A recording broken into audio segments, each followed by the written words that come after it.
ശബരിമല സ്വർണ്ണക്കവർച്ച കേസിൽ തന്ത്രി കണ്ഠരര് രാജീവര് സമർപ്പിച്ച ജാമ്യഹർജിയിൽ വിധി ഇന്ന്.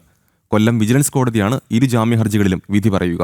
ആചാരപരമായ കാര്യങ്ങളിലല്ലാതെ മറ്റൊന്നിലും തന്ത്രി ഇടപെട്ടില്ല എന്നതാണ് പ്രതിഭാഗം വാദം.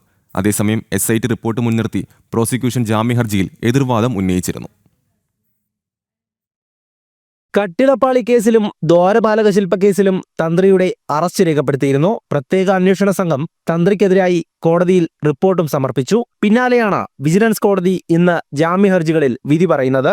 ആചാരപരമായ കാര്യങ്ങളിലല്ലാതെ ഭരണപരമായ കാര്യങ്ങളിൽ തന്ത്രിക്ക് ഇടപെടാൻ കഴിയില്ല എന്നതാണ് പ്രതിഭാഗം വാദം. വൈക്കം ക്ഷേത്രത്തിൽ ഉൾപ്പെടെയുള്ള കോടതി ഉത്തരവുകളും പ്രതിഭാഗം ചൂണ്ടിക്കാട്ടിയിരുന്നു. പ്രമുഖ അഭിഭാഷകനായ B രാമൻപിള്ളയാണ് തന്ത്രിക്ക് വേണ്ടി കോടതിയിൽ ഓൺലൈനായി ഹാജരായത്. അതേസമയം തന്ത്രിയുമായി ഉണ്ണികൃഷ്ണൻ പോറ്റിക്ക് അടുത്ത ബന്ധമെന്നാണ് പ്രോസിക്യൂഷൻ വാദം. SIT റിപ്പോർട്ട് മുൻനിർത്തി തന്ത്രിയുടെയും കുടുംബാംഗങ്ങളുടെയും സാമ്പത്തിക ഇടപാടുകളടക്കം കോടതിക്ക് മുൻപാകെ വെച്ചു. ഉണ്ണികൃഷ്ണൻ പോറ്റിയുമായി തന്ത്രിക്ക് അടുത്ത ബന്ധമാണെങ്കിൽ കീഴ്ശാന്തിയുടെ പരികർമ്മിയായി നിർത്തേണ്ടതില്ലല്ലോ എന്ന് പ്രതിഭാഗവും വാദമുന്നയിച്ചു. ഇരുവാദങ്ങളും കേട്ട കോടതി ഇന്ന് നിർണായക വിധി പറയും. മുഖ്യപ്രതി ഉണ്ണികൃഷ്ണൻ പോറ്റി അടക്കം 5 പേർ സ്വാഭാവിക ജാമ്യം നേടി ജയിൽ മോചിതരായിരുന്നു. SIT കുറ്റപത്രം സമർപ്പിക്കാത്തതാണ് ജാമ്യം ലഭിക്കാൻ കാരണമായത്.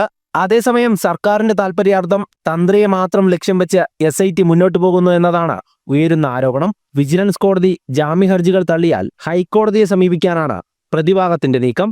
ജനം, കൊല്ലം.